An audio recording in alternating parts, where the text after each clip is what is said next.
On voulait quand même voir ce qui allait se passer après le match, c'est-à-dire tu vois, réaction de supporters. Il n'est pas déjà en train de préparer Rotten sans flamme demain. Tu vois, petite engueulade du capot. Enfin, est-ce qu'il y a eu un truc ou est-ce qu'il n'y a rien eu? Alors, disons que les joueurs sont même pas allés au contact de la tribune. Hormis Anthony Lopez et O'Brien qui se sont un peu rapprochés, la plupart des joueurs sont restés dans le rond central à applaudir les tribunes de loin.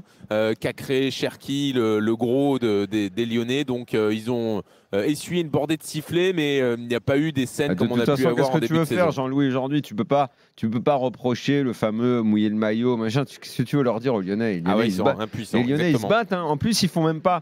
Si tu regardes bien, ils font pas un match de dernier du classement. Au niveau possession, à quelque chose près, ils partagent avec Lille. En termes d'occasion, ils sont pas largués par rapport aux Lillois. Enfin, si on prend dans tous les championnats un match entre le dernier qui a aussi peu de points et un quatrième qui a autant de points, jamais de la vie ça donne le match de ce soir. Jamais. Donc le seul truc, s'il faut trouver une petite branche à quoi s'accrocher pour les Lyonnais, c'est ça. C'est que si tu regardes le match, Attends, toi tu parles sur le match. Là, Jean-Louis, on appelle Jean-Louis parce que. Non, parce qu'il me disait. Moi, je m'étonne quand même de l'apathie des tribunes. Mais non, il n'y a pas apathie. Ils peuvent pas. Déjà, tu veux pas espérer à chaque fois qu'ils s'énervent. Tu perds encore. Mais qu'est-ce que tu veux qu'ils fassent? mais juste, tu veux leur juste pour souhaiter, finir, tu veux là où je suis d'accord avec Daniel. Non, mais je ne vais pas forcément les chauffer, mais je m'étonne. On a connu un public à Lyon parfois beaucoup plus chaud quand il y avait des meilleurs résultats. Mais Gilbert, là où je suis d'accord avec Daniel, c'est que j'ai l'impression que tout le monde a compris ici que en fait ça servait à rien de les secouer, qu'il y a un sentiment d'impuissance. Ils se secouent tout seuls. Ils jouent les mecs. Il y a des joueurs, ils sont restés dans le rond central, un peu KO, groggy là. J'ai certaines images en tête, comme s'ils ne savaient pas quoi faire, ils étaient vraiment perdus. Entre les changements de Grosso, qui a tout tenté tactiquement, qui a tout tenté en termes de joueurs. Il a tout raté surtout, il n'a rien tenté, il a tout raté. Vas-y, il a tout tenté. Oui, il a tout raté. Oui, voilà. Mais d'abord, il a tout tenté parce qu'il a tout raté. S'il n'avait pas tout raté, il n'aurait pas tout tenté. Il n'y a plus aucun ressort, que ce soit tactiquement, dans l'état d'esprit, dans les choix de joueurs. Mais d'ailleurs, il faut qu'il arrête de tenter maintenant. Il faudrait qu'il fasse quelque chose de très basique. Il faudrait qu'il revienne à du basique parce que là, il essaye trop. Et à force d'essayer, il ne met pas les gars en confiance et ils en ont beaucoup trop. Je remercie Jean-Louis. Merci Jean-Louis. Il a un train à prendre. Ce soir, quand même. Salut Jean-Louis. Il dort à Lyon. Non, oui, il dort à Lyon, bien sûr. Demain à 6h, il est au bureau. Bah oui, c'est pour ça. Conférence de rédaction, tout ça. C'est vrai. C'est le boss maintenant. C'est vrai. Allez, bon after. Allez, ciao. Oui, bon, continuons le débat. Et le 32-16 est ouvert, supporter lyonnais. J'étais en train de te dire, il y a pas, ça n'existe pas. Mais Daniel m'avait expliqué il y a un mois ou 2 mois, je ne sais plus, que le problème c'était Laurent Blanc. Donc Laurent Blanc est parti. Et on a vu que l'amélioration de Lyon depuis le départ. L'entraîneur lyonnais, c'est catastrophique, Daniel. Je ne sais pas comment ce garçon-là. Moi, je comprends l'indulgence qu'on a pour lui parce que ce qu'il a vécu à Marseille fait que humainement, et puis c'est un garçon très sympathique, bien élevé, propre sur lui, qui parle bien, qui a l'air d'être quelqu'un de très estimable sur un plan personnel. Mais professionnellement, c'est catastrophique. Catastrophique. Stéphane. Moi, je dis, rappelez Laurent Blanc, tu vois, on en est là. Laurent Blanc, c'était catastrophique. Non, c'était pas catastrophique. C'est un Lyon qui était en progrès. Là, c'est dramatique. Là, c'est une équipe qui est totalement perdue. Complètement de débat. Non, tu te pas du trompes tout. complètement de débat. Le problème de l'entraîneur à Lyon, il date de l'époque. Tu m'as expliqué que Laurent Blanc, c'était le problème. Ça va mieux, là? Je vais te l'expliquer. Non, mais c'est pas comme ça. Explique-moi que ça va mieux depuis le départ de Laurent Blanc. Tu analyses très mal la situation. Le problème de l'entraîneur à Lyon, il date même de la dernière année de Genesio. C'est la façon dont travaille l'entraîneur à Lyon. Il faudrait le rappeler, Genesio. Ça, tu vois, je lisais tout à l'heure. C'est la façon dont je lisais tout à l'heure sur notre chat là. Rappelons Genesio. Oui, rappelez Genesio, rappelez un coach, un vrai quoi. Tu te trompes. Un vrai. Tu te trompes. Régis Lebris est en catastrophe à Lorient. Franck Hez a démarré la saison. Ça allait pas. Mais ça n'a rien à voir. Franck Hez, il vient d'enquiller 9 matchs de suite sans perdre. Au début de la saison. Et il a des références. Grosso, il en a pas. Il prend une équipe. Si, il en a. Ah bon? Qu'est-ce qu'il a comme référence? Il en a autant que Farioli. Et Farioli, ça se passe très bien. Donc pourquoi? Peut-être qu'il est bon. Farioli et Grosso est pas bon, c'est tout. Non, encore une fois, tu te trompes complètement. Alors explique-moi. Donc Grosso est bon. Grosso est le coach et l'homme de la situation à Lyon. Je n'en sais rien. Je ne vois pas d'entraîneur capable de gérer cette situation pour l'instant. Mais c'est pas vrai. Parce que la situation de l'OL, c'est vrai que la situation du club est très compliquée. La situation de l'OL se vire à la catastrophe pour le travail de l'entraîneur depuis la dernière année de Genesio, où il n'était pas soutenu, où tout le monde l'a plombé. Quoi qu'il en soit, au-delà de ses qualités ou de ses défauts, de toute façon, sa dernière année était comme elle a été. Elle a fini mal. Tous ceux qui lui ont succédé. Peter Bosz est un super entraîneur. À Lyon, ça n'a pas marché. parce qu'il n'a pas le groupe qui correspond à ce que mais là, on ne parle pas de pas marcher, Daniel. Là, c'est catastrophique. Là, ils y vont. Là, s'ils restent avec Grosso, ils vont en Ligue 2. On va voir l'Olympique Lyonnais en Ligue 2, ce qui est complètement. Mais moi, je veux bien qu'il change. Si tu as envie qu'il change, un déclic pour éventuellement. Moi, je n'ai pas envie qu'il change. Moi, encore une fois, je ne suis pas un chasseur d'entraîneur. C'est pas mon sport, c'est le tien, normalement, Daniel. Mais là, pour le coup, là, il faut agir très vite. Mais je veux bien que ce soit mon sport, sauf que moi, je veux bien essayer de t'expliquer qu'un entraîneur ne peut pas. C'est normal, t'écoutes pas. Et un entraîneur ne peut pas travailler s'il n'est pas dans un contexte favorable à l'expression de ce qu'il a envie de mettre en place. Ça, d'accord. Gattuso n'y arrivera pas plus à l'OM. Et c'est pas ses qualités ou ses défauts qui seront. Quand même. Il n'y a rien, il ne se passe rien à l'OM. Comment tu définis un coach ? Un coach, c'est un. Alors évidemment, il y a le contexte du club, ça. Et c'est vrai que Grosso est un peu seul. Ça pèse très très lourd, c'est vrai. Comme d'ailleurs quelque part aussi à Marseille en ce moment. Mais n'empêche qu'il a un effectif à disposition. Le boulot du coach, c'est d'en tirer le meilleur possible. Alors peut-être qu'on se trompe sur la valeur de l'effectif de Lyon, mais la valeur de l'effectif de Lyon, c'est pas d'être 20e décollé en faisant des matchs aussi pitoyables que ce soir, surtout sur la première mi-temps. Donc il y a quand même un gros souci. C'est pas comme ça. Avec un mec qui navigue à vue, qui change d'équipe de mi-temps, qui change d'équipe toutes les mi-temps maintenant. Donc on en est, c'est à délire. Si l'entraîneur ça ne tenait qu'au résultat. En Ligue 1, en ce moment, tu as Lebris, c'est Kata, Vieira, Strasbourg. Et je te rappelle, Daniel, que tu ne donnais pas à Laurent Blanc ce qui tue d'être dans un club compliqué. Tu pensais que le responsable, c'était lui. Donc, il faut aussi te mettre face à tes responsabilités et face à tes vérités. Non. Si. Non. Alors, Laurent Blanc, déjà, je ne vais pas te répéter. Parce que la situation de Lyon, elle n'est pas née du départ de Laurent Blanc. Elle est compliquée depuis l'intersaison. Mais il est bidon. Et depuis l'arrivée du génie texan. Si je ne lui trouve pas beaucoup de qualité, ça n'a rien à voir avec la situation de Lyon. Il n'est pas texan. Le retour, quand on analysait ça avec Flo Gautreau, c'est que de toute façon, il n'est pas en phase avec le football actuel. Grosso ne l'est pas plus, pas en tout cas à l'OL. Il le saura s'il prend une petite équipe et s'il avait continué là où il était en Italie, où ça se passait très bien. On a voulu lui confier cette équipe, mais dans le contexte actuel de l'OL, ça ne marchera jamais. Mais il n'a pas plus de CV, de choses dans son CV que Farioli, qui travaille sans... Farioli, il est en train de se révéler, Daniel. Farioli, il est en train de se révéler. Le contexte est extrêmement favorable à son travail, à l'expression du travail. Ça, on le dit après, parce que quand il est arrivé cet été, le contexte niçois, il n'était pas si grosso, je magnifique. Ne peux pas le défendre, puisque ce que je vois, ça ne marche pas. Mais ça ne peut pas marcher dans cette OL-là. Je préfère regarder le match de ce soir et te dire que tu prends n'importe quel match entre le dernier du classement et le 4e, ça ne donne pas le match qu'on a vu ce soir. Ouais, mais ça devrait t'alerter. Non, parce que ton avis, il est faussé sur la deuxième mi-temps. Lille mène 2-0 à la mi-temps, c'est plié. Lille, ils ont un match de Coupe d'Europe jeudi. Ils sont en gestion, terminé. Bah, ils étaient en gestion. S'il avait fallu remettre 3-4 buts, Lille les aurait mis. Le 4e, ils étaient des années-lumière des Lyonnais. Le 4e, quand il va chez le dernier, il ne joue pas en contre. Il ne joue pas en transition comme le but qu'ils ont marqué le premier. Non, il impose son jeu. Alors que là, on a un match qui, la plupart du temps, a été équilibré. Sauf que tu as une équipe où il y a eu plus d'efficacité, probablement plus de talent offensif, ça c'est même pas probable, c'est certain. Mais pour le reste, on n'a pas un match où une équipe écrase l'autre. Et donc, quand tu as un 4e qui joue contre le dernier, ça ne donne pas ça. Ouais. Les occasions que Lyon a... la tête, ensuite on accueille Cyrus Daniel. Quand tu rates ça, que tu te crées ça, mais ça veut dire que tu as un problème d'efficacité, tu as un problème de joueur, tu as un problème de joueur, tu as un problème d'entraîneur qui ne fait pas de bons choix parce qu'il se complique beaucoup trop la vie à essayer de chambouler les choses, à essayer d'impliquer plein de joueurs, à essayer de faire des changements, alors que cette équipe est tellement peu en confiance. Se couper des joueurs qui sont enlever la Casette à Lyon aujourd'hui, c'est complètement... C'est suicidaire, c'est un truc de... C'est l'histoire d'un énarque qui arrive à la poste, quoi. D'accord, mais ça, si tu me parles de choix, mais ça, oui, mais c'est des choix qui pèsent lourd, Daniel. Moi, je te parle de plus globalement.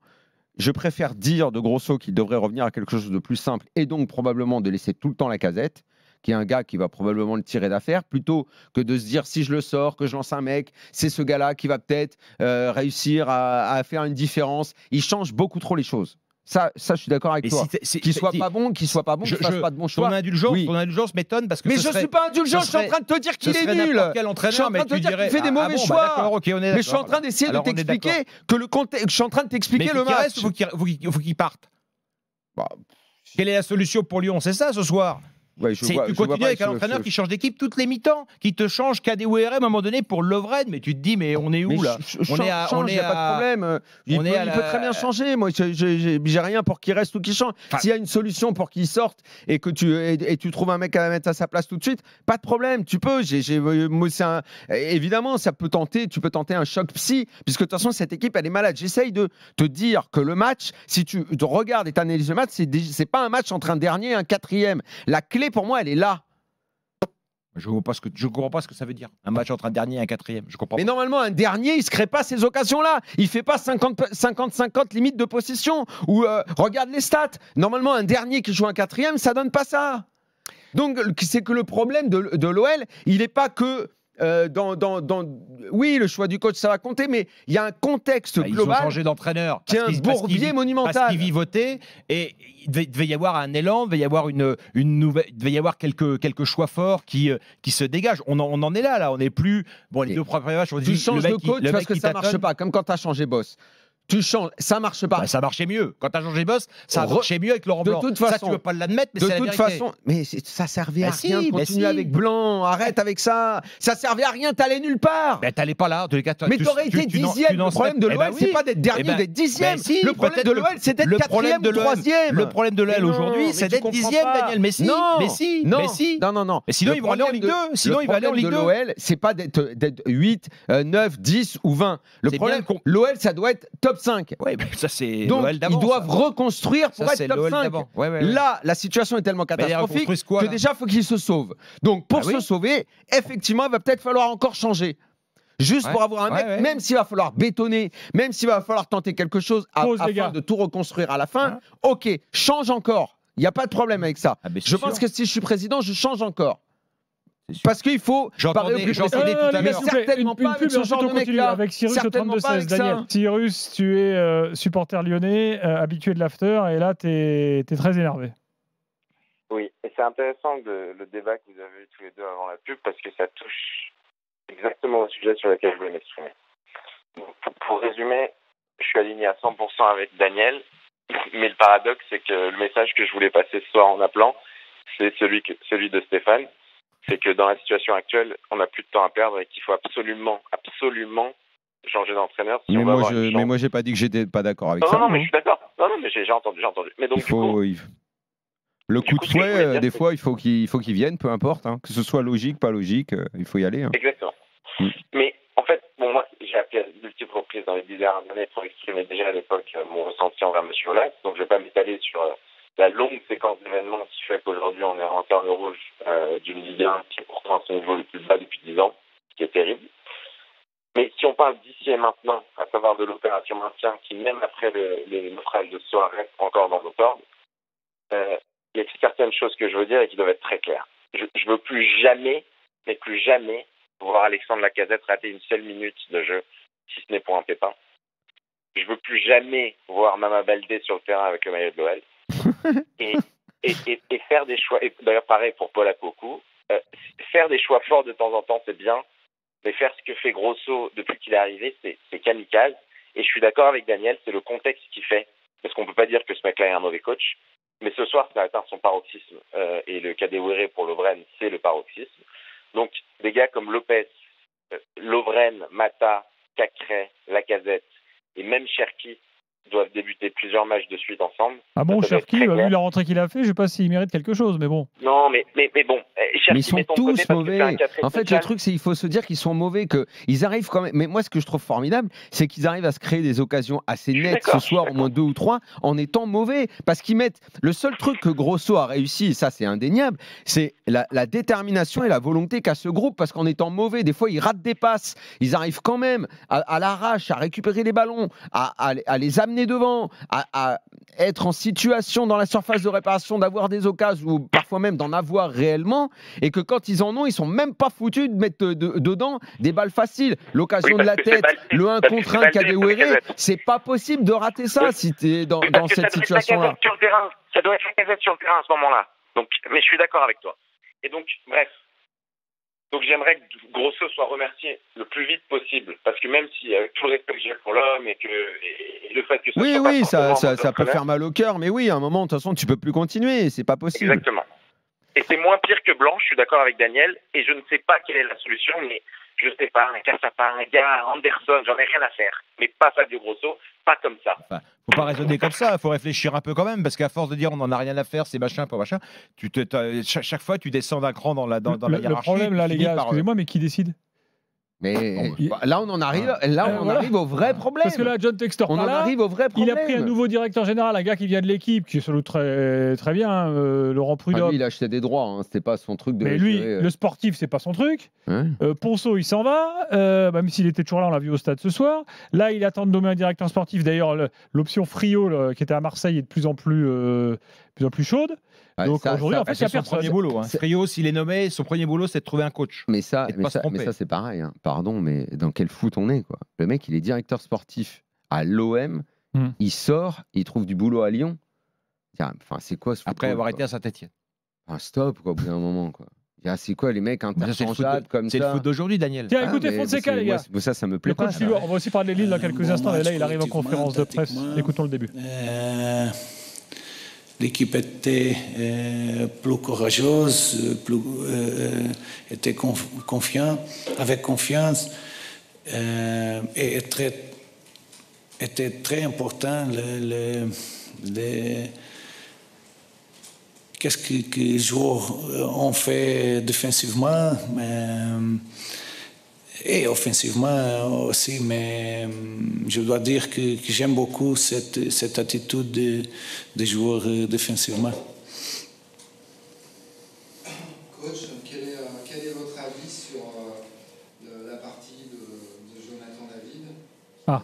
Mot sur Jonathan David qui a marqué ce soir. Il a fait un match très intéressant, qui a beaucoup couru, qui a fait beaucoup d'appels. Oui.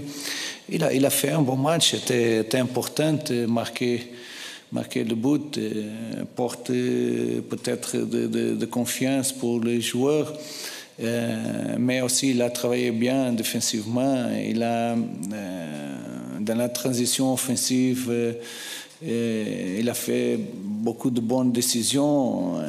Je pense qu'il a plus d'occasion pour marquer, mais était important le match de Jonathan et le but qu'il a marqué. Alors encore une question, et ensuite on repasse à Lyon, pour ensuite revenir à Lille. Hein. Vous en faites pas, supporters lillois. On va évidemment analyser ce qui se passe, que Lille revient 4e ce soir de la Ligue 1. Est-ce que vous avez eu cette sensation ce soir où vous êtes totalement... Quelle sensation, excuse-moi? Que par moment, Lille aurait pu être encore un peu plus méchant offensivement, marquer un peu plus de buts à cette équipe de Lyon.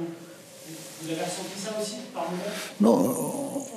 Non, nous avons plus d'opportunités pour marquer. Mais je pense que cette saison, cette équipe est plus équilibrée dans le match, que nous avons besoin de défendre, nous défendre tous. Et quand nous marque première que Lyon, nous savons que si nous continuons à défendre bien, nous avons opportunité pour marquer plus. Mais l'équipe est plus équilibrée. Voilà, pour Fonseca, on reviendra sur Lille tout à l'heure. Restons sur Lyon parce qu'on a Abdel au 32-16 qui est là. Abdel, bonsoir. Bonsoir. Toi aussi, tu veux parler de Grosso? Ouais, je voulais parler de Grosso. Moi, je voulais poser une question. Elle est assez simple.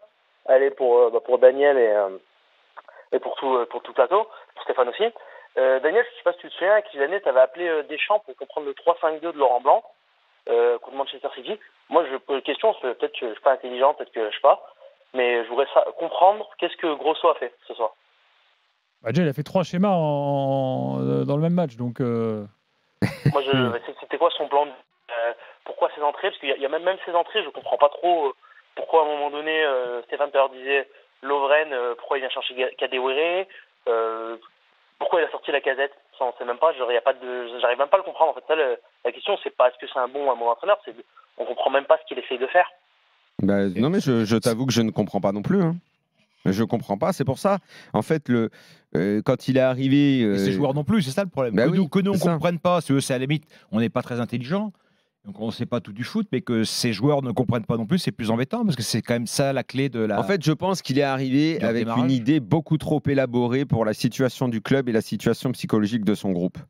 Je pense qu'il est, quand il est arrivé, il s'est dit d'abord, il faut que je redonne un petit peu de confiance au groupe, que je les remette un peu à l'aise. Il les a remis au travail, c'est-à-dire il a doublé les séances, il les a plus fait travailler. Bon, ça, ok, ça n'a pas eu visiblement d'effet. Il disait que les mecs n'étaient pas en forme et tout. Le seul truc qui est vrai, c'est que les mecs courent sur le terrain, ont de la détermination, le minimum, enfin le syndical, ils le font. Et après, je crois qu'il essaye de mettre en place des choses, mais qu'on ne peut pas faire, genre impliquer le maximum de monde, tout de suite avoir tenu un langage de fermeté par rapport à Cherki, genre t'en fais pas assez dans l'effort collectif. Personne n'est intouchable, donc même Lacazette, tu as le droit d'aller sur le banc, même Tolisso quand tu es là ou quand tu n'es pas là, parce que le pauvre, il est quand même pas souvent là. Toi aussi, tu es concerné par la rotation. Bref, on implique tout le monde, on crée une grande famille. Le club, c'est pas 11 mecs, c'est 20 mecs, vous pouvez tous tourner. Mais toi, on a l'impression que c'est un peu un langage de début de saison. C'est pas un langage pour une équipe malade. C'est pas un langage pour un club qui a aucun repère depuis 2 ans. Il est arrivé frais, alors que ce qu'il a trouvé en face de lui, c'était déjà fané. Tu comprends? Donc c'est pour ça qu'il est à la rue. Et effectivement, moi je le défends pas du tout. Hein. Moi, vraiment, pour moi, je peux aimer ce qu'il dit, tout ce que tu veux, ok, très bien. Mais enfin, au bout d'un moment, il y a ce qui se passe sur le terrain. Et sur le terrain, bah, les résultats sont cata et les mecs s'enfoncent. Le seul truc, ça, je le répète, ça vraiment regarder le match, c'est pas le match d'un dernier contre un quatrième. Ça, c'est. Je ne sais pas si vous trouvez que ça veut rien dire. Ça veut simplement dire, Daniel, que. Moi, je suis d'accord avec toi là-dessus. Ça veut simplement dire que l'effectif de Lyon, évidemment, n'est pas. Regarde comment joue Metz. Un effectif de 20e. Oui, mais n'empêche que Metz, ils vont se sauver. Mais c'est pas ça la question. Mais si, c'est ça la question. Mais non. Mais si. Non. On n'est pas sur un débat artistique ou un débat. On est un débat. Mais c'est pas un débat artistique. Comment tu t'en sors? Essaye de comprendre ce que je dis. Ça n'est pas un débat artistique du tout. C'est pas ça que je veux dire. C'est ce que tu vois sur le terrain. Justement, peut-être qu'il faut un coach qui va les faire jouer comme Bologna pour qu'ils s'en sortent. Ouais, peut-être. Ça, si tu dis ça, il a d'autres bateaux que Bologna je ne défends pas dans ce cas-là le beau jeu. S'il faut que ça joue comme a fait Metz, ok, vas-y, fais-le. Tu as autant de chances de couler que de gagner de cette façon-là. Mais si tu veux le tenter comme ça, tente-le. Mais quoi qu'il en soit, c'est que ce que lui essaye de mettre en place, ça ne marche pas. Néanmoins, reste l'analyse du match. C'est pas une équipe qui joue. Je ne sais pas ce qu'il veut mettre en place. Si tu veux m'expliquer ce qu'il veut mettre en place, toi, Farioli, au moins, t'aimes pas Farioli. Moi, c'est pas non plus. Personne ne prend plaisir à voir jouer Farioli. Au moins, on comprend. Il y a une logique, il y a un style. Oui. Voilà. Il fait avec ses moyens. Il est en train de tutoyer avec une équipe qui a 5 fois moins de budget, peut-être même 10 fois de budget que le PSG. Il est en train de au moins de combattre avec eux. Chapeau. Mais là, je ne sais pas ce qu'il veut faire, grosso. Moi, je comprends pas ce qu'il veut faire. Et je sais pas ce qu'il veut faire avant le match, je sais pas ce qu'il fait à la mi-temps, je sais pas ce qu'il fait pendant le match, je sais pas ce qu'il fait d'un match à l'autre, je sais pas ce qu'il fait pendant une trêve internationale, qu'est-ce qui s'est passé? Je comprends pas. Ok. Et le parcours d'entraîneur avant de Grosso valide rien pour moi. Peut-être qu'il était extraordinaire en deuxième division italienne, je sais pas. Je te le répète. Moi, j'ai rien vu pour l'instant. Qu'on ne comprenne pas, ok. Néanmoins, un entraîneur dans n'importe quel sport, à la fin, il prend les chiffres, il les analyse et il dit ce qu'on fait, c'est pas dernier du championnat. Donc, qu'est-ce que je fais avec ça? Est-ce qu'ensuite, lui est la bonne personne pour exploiter ces chiffres? C'est un autre débat. Mais ce que fait l'OL, ça ne correspond pas à un dernier de championnat.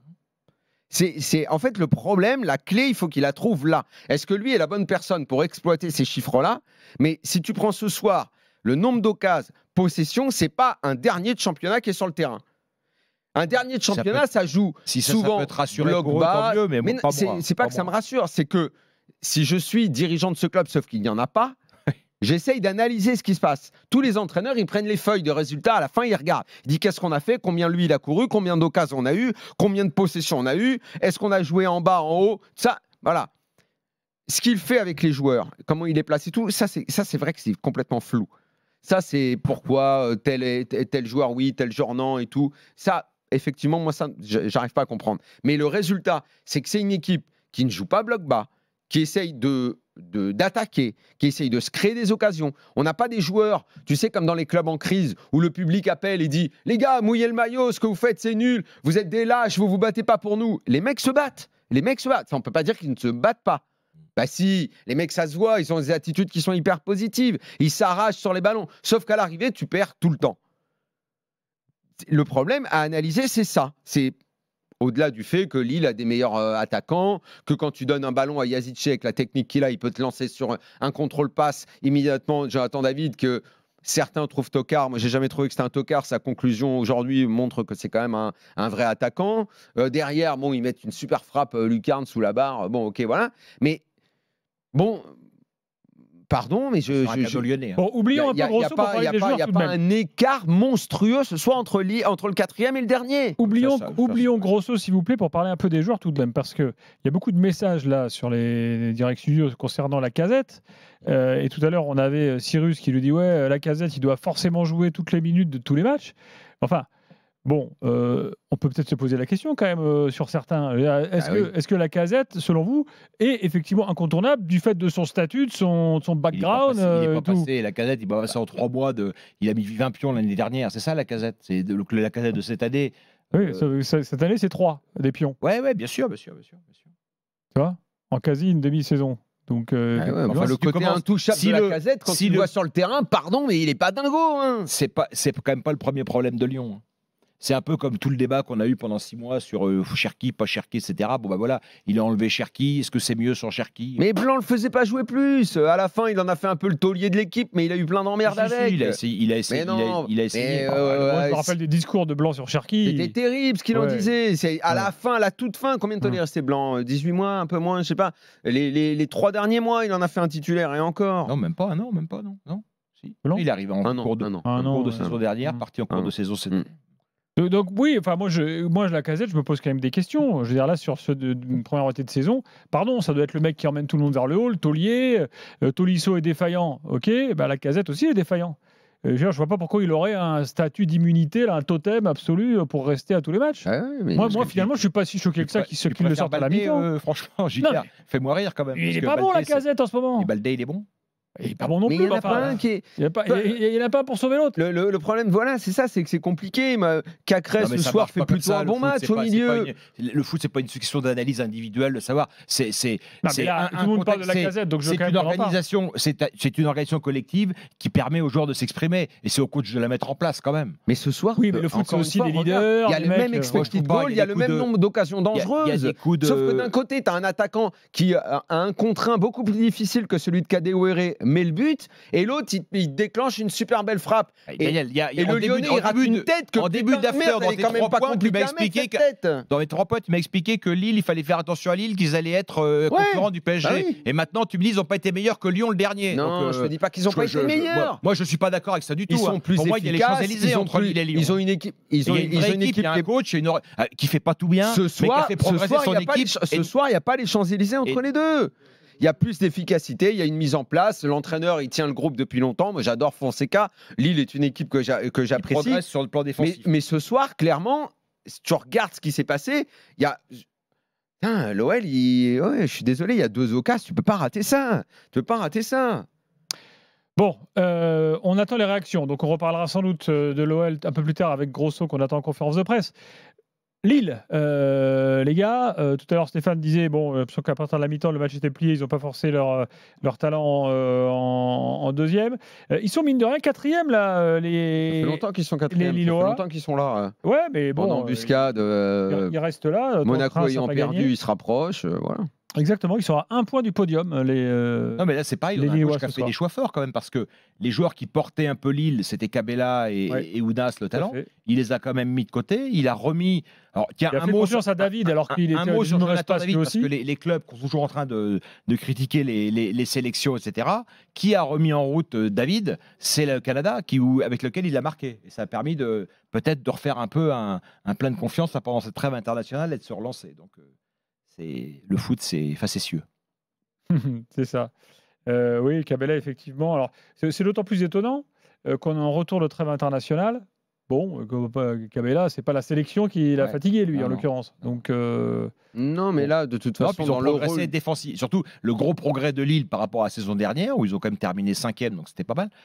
C'est le... Les gars, Fabio Grosso vient de s'installer en conférence de presse. On va l'écouter. On a montré des choses positives. Et après, on montre des faiblesses très importantes. Et donc, on essaiera de montrer plusieurs fois les choses positives, même si c'est pas facile. On savait que c'était un match contre une équipe forte. Et si contre une équipe forte, à 4-5 occasions très très importantes, tu n'arrives pas à marquer, bien sûr à la fin tu vas laisser les points sur le terrain comme ça a été le match. Fabio Grosso en direct, conférence de presse. Malheureusement, on n'entend pas très bien les questions, mais on aura au moins les réponses. Ah, j'entends la douce voix d'Edouard G. On n'entend pas la question. Il y a 10 jours, on avait les moyens. Aujourd'hui, on l'a pas. Et bien sûr, on est dernier. Et on ne représente pas pour le moment l'histoire de cette club, parce que l'histoire de cette club parle toujours d'un classement différent. Donc, c'est très difficile à le comprendre. Mais la réalité, c'est qu'on est là dans le classement et on veut essayer de remonter. Aujourd'hui, on joue contre l'équipe qui est 4e, qui essaie d'arriver 3e dans ce championnat, donc une équipe difficile. Je pense qu'on commence bien le match, on fait 25 minutes très bien.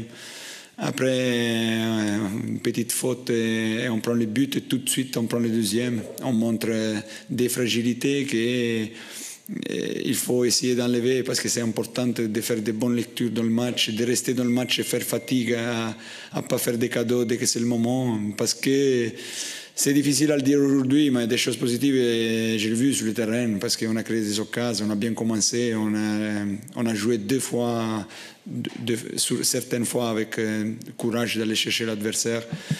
Mais après, c'est important d'avoir la continuité, d'avoir des lectures, de savoir dès que c'est le moment d'y aller, dès que c'est le moment d'attendre. Et pour ça, nous, on doit encore grandir beaucoup. Et on essaiera de le faire le plus vite possible parce que les championnats ne nous attendent pas. Mais j'y crois, je travaille, beaucoup de cœur, beaucoup de passion et on continuera à faire notre mieux pour sortir cette club dans cette situation. Bon, espérons une petite question peut-être sur ses choix tactiques ce soir, on va voir. Ah, voilà, beaucoup de changements. Des changements à la mi-temps. Ça a surpris, dit le journaliste. Et puis changement de système. Voilà, les explications. Non, moi je maîtrisais le match, je l'ai bien compris.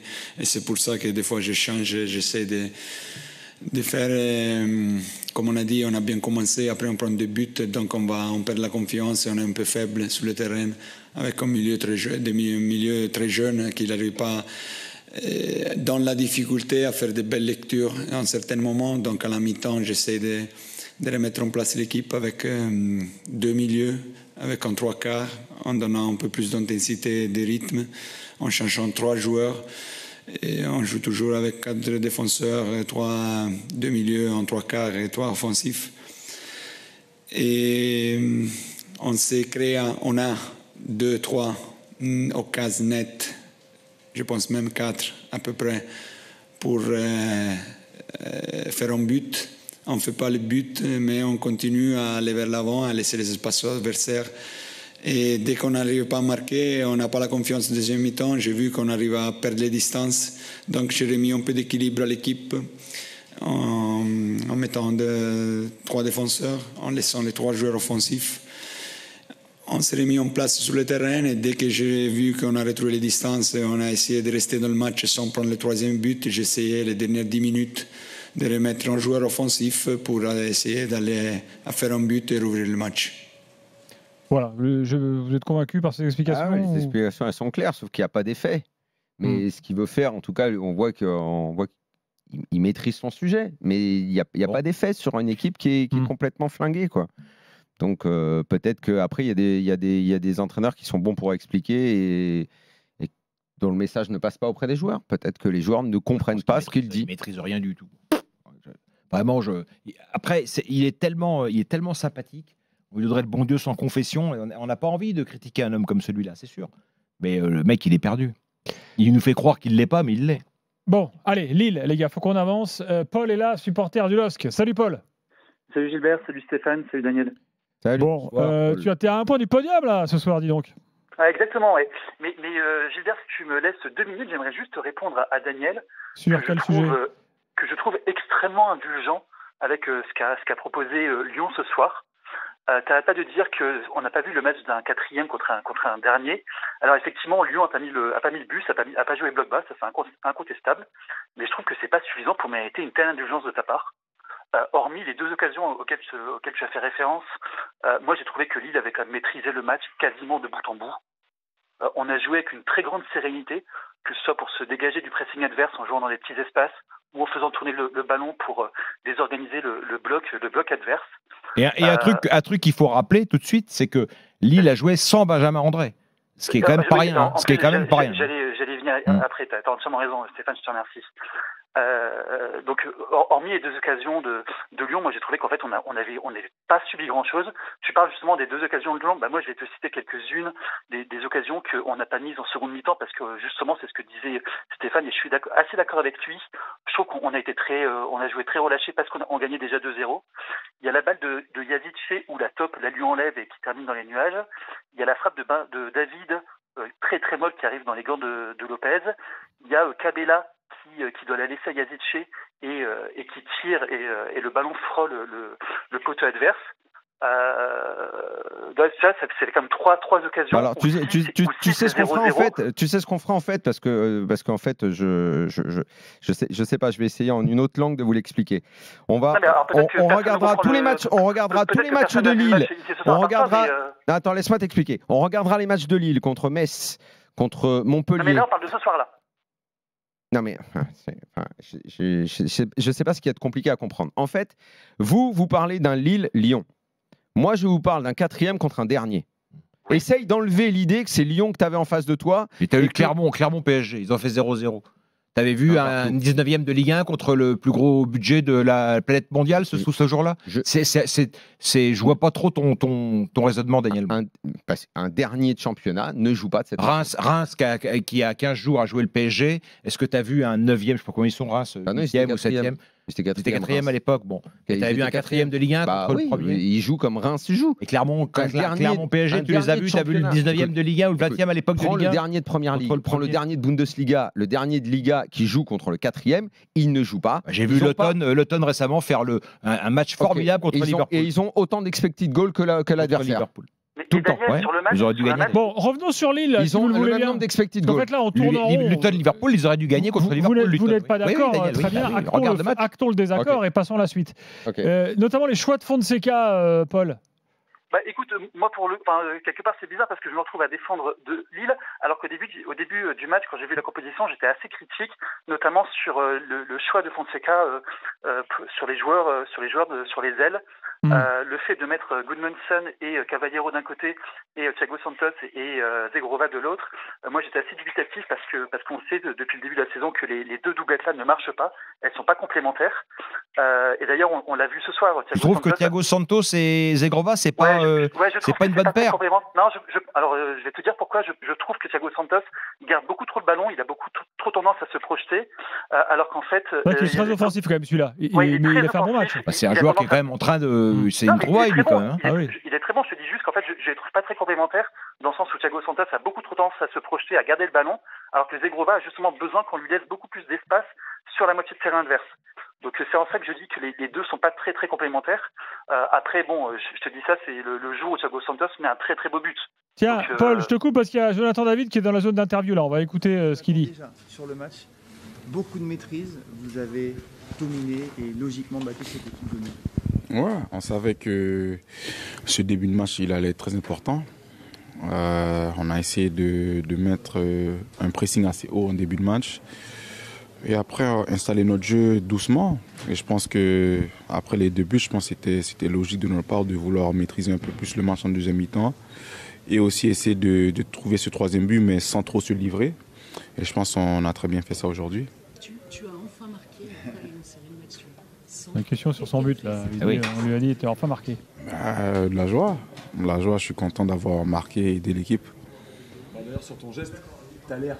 Enfin, on pensait que tu n'étais pas en confiance, mais sur ton geste, c'est le geste d'un attaquant en confiance finalement, donc il ne fallait pas grand-chose. Ouais, bon, quand une occasion se pointe vers moi, j'essaie de faire le truc qui me vient en tête, et sur ce moment-là, c'était le pointu. Il y a un peu de soulagement quand même. Bon, voilà, il n'est pas très loquace, notre ami Jonathan David. Bon. Il est content. Voilà, on va dire qu'il est content. Paul, un truc à rajouter? C'est ce que disait Stéphane, l'absence, on a quand même ressenti l'absence de Benjamin André au milieu. hormis ça, non, très content que David ait enfin retrouvé le chemin des buts et très content que Lucas Chevalier s'affirme match après match. Il a fait un bon match, comme un Chevalier. vrai taulier. Faut le dire à Thierry Henry. Exactement. Mais non, voilà, c'est les quelques petits points que je voulais mettre en exergue ce soir avec vous. Ça marche, Paul, merci. Passez une très bonne soirée, les amis. Bonne soirée, à très bientôt. Peut-être d'autres réactions. J'avais une question à Paul, mais c'est trop tard, tant pis. Sur ce que disait oui. Daniel, parce que Oui, je ne sais pas, Moulin. je sais pas si Paul nous entend, mais qu'est-ce qu'ils peuvent espérer, les Lillois? Est-ce que le top 3, c'est dans les cordes? C'est vrai que le Monaco n'impressionne plus trop. Il y a quelques semaines, on disait ici même, on a le podium. Il y a 3 semaines, on disait ça? Ouais, je pense que Lille sera pas très loin. Moi, dès le début de la saison, je t'avais dit que Lille, j'aime ce que fait l'entraîneur. Je pense qu'ils ont un effectif où ils peuvent se permettre de changer beaucoup. Moi, je trouve qu'ils ont progressé défensivement et c'est important. Il y a un milieu de terrain où Bentaleb, Gomez, que ce soit Benjamin André, ça travaille bien. Ça ressemble à un 4-2-3-1, ça l'est pas complètement. Enfin, Yazice est un peu l'homme créatif. C'est lui surtout la vraie nouveauté, l'homme en qui, pour l'instant, Fonseca met toute sa confiance. C'est là où tu vois à quel point le foot est facétieux, parce que Yazice, il ne devait pas être là. Il ne devait pas être là. Il ne comptait pas sur lui. Ils n'en voulaient plus. Et c'est effectivement un des joueurs fondamentaux de la première partie de saison de Lilloise. Dès qu'on l'a vu arriver, on a vu que c'était un mec qui avait du ballon, que c'est un bon joueur de foot. Mais souvent, ces mecs-là ont besoin d'être en confiance. Souvent, ils ont besoin de jouer dans un schéma très précis, où il faut leur demander certaines courses et pas d'autres. Là, il a l'air d'être au bon endroit sur le terrain. Les deux sur le côté, moi, je trouve qu'ils sont bien. Moi, Zegrova, c'est juste un mec qu'il faut canaliser, mais c'est quand même un mec qui offre toujours plein de possibilités. Et évidemment qu'ils ont une meilleure équipe que celle qu'ils ont affrontée ce soir. Ça, il n'y a pas de problème. Mais encore une fois, vu que ça amuse certaines personnes, allez regarder le nombre de fois le 4e et le dernier ont le même expected goal sur un match. Luton-Liverpool, c'était le double pour Liverpool, parce qu'on a regardé en attendant. Donc voilà, Liverpool avait le double. Donc ça n'arrive pas. Je vous dis que Lille est plus fort, il n'y a aucun problème, tout le monde sait, il n'y a aucun souci là-dessus. Mais je vous dis qu'il y a une anomalie à Lyon. Il y a une anomalie. Ça ne veut pas dire qu'il ne faut pas changer le coach, ça ne veut pas dire que Lyon c'est bien, ça veut dire que la situation du club est très bizarre. Ça, c'est évident, Daniel. Quand tu dis ça. Non, Évidemment que Lyon, avec ses 200 millions d'euros de budget et l'effectif qu'il a, n'est pas à sa place, évidemment, à la 20e place de Ligue 1. C'est évidemment pas ce que tu as dit. C'est pourtant pas ce que vous avez dit au début. Moi, je te dis que le Lyon, là, avec Grosso, va en Ligue 2. Moi, je signe là. Je signe là. Malheureusement, ça me fait pas plaisir. Et encore une fois, ça ne me fait jamais plaisir de taper sur toi, parce que c'est pas mon sport. J'aime pas ça. J'ai au contraire beaucoup de respect pour ces gens-là. Mais là, le mec, il est perdu. Je t'ai dit, ça mérite une analyse. Des raisons de l'être. Ça mérite une analyse un peu plus poussée, parce que quand tu termines les matchs de l'OL en ce moment, que tu prends tous les chiffres, que tu regardes, ça n'est pas j'espère, normal. Daniel, que tu auras toujours cette analyse poussée pour tous les coachs, que tu passes ton temps à dézinguer. Tout le temps. J'espère. Tout le temps. Dans un instant, on passe à la suite. C'est tout le temps. Rennes. Non. Ah si, c'est tout le temps. Non. Blanc, c'est nul. Non. Blanc, nul. Voilà. Et tu ne le critiquais jamais, toi. Non, je ne critique pas Blanc. Je ne critique pas Blanc parce que je pense qu'entre Blanc et Grosso, il y a les Champs-Élysées entre Blanc et Grosso. Bah oui. Pourtant, pas du tout.